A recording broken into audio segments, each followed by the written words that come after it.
Donc on arrive à la fin de ce webinaire. Un grand merci à nos trois intervenants et à la présentation d'Élise. En fait, un grand merci global à l'ensemble des membres de la communauté de pratique handicap.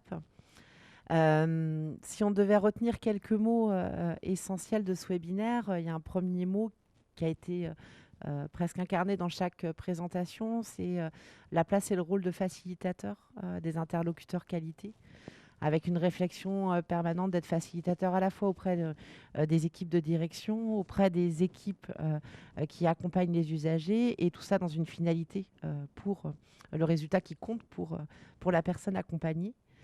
On a bien compris aussi au travers de vos trois témoignages et puis des autres témoignages qui sont dans le guide, et on vous invite vraiment à les découvrir et à les lire. C'est engager une dynamique autour de la qualité, c'est investir. Et investir, ça nécessite forcément de mobiliser la stratégie de l'établissement avec ce cap clair qui a été évoqué par Anne-Frédérique et qui est vraiment porté au niveau stratégique et qui est mis à disposition et incarné auprès des équipes au plus près du terrain. Et avec une organisation qui fait sens.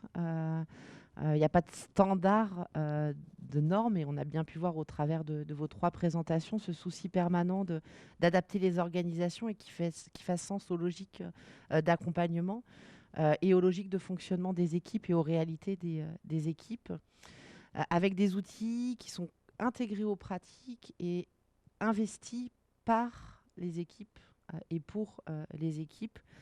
On a bien entendu la question du simple, efficace et utile.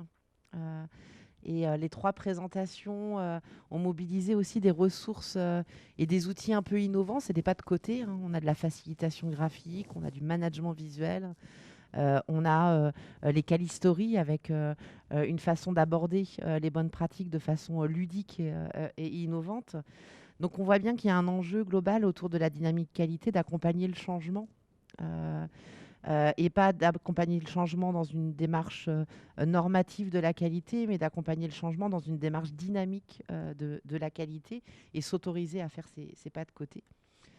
Je crois que c'est Violaine, c'était pratiquer, pratiquer, pratiquer. J'ai envie de vous dire, partager, partager, partager, communiquer, communiquer, communiquer. Ça a été aussi un axe fort de la présentation de cet après-midi. Je crois que c'est des témoignages inspirants. Il y en a de nombreux autres dans le guide. Il y en a probablement de nombreux autres aussi dans vos dynamiques internes des établissements. Donc n'hésitez pas à chaque participant de pouvoir aussi nous les partager pour nous permettre de les valoriser auprès des autres structures. Et puis, en parler aussi. Et Manon a ouvert la porte des travaux à venir, notamment de notre communauté de pratique handicap sur Calirel Santé, sur les événements indésirables.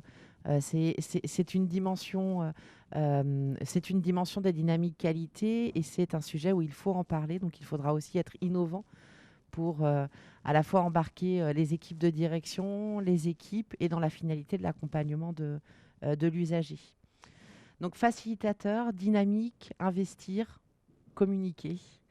J'ai envie de finir ce webinaire sur ces quelques mots en vous remerciant vivement et en remerciant chacun des participants.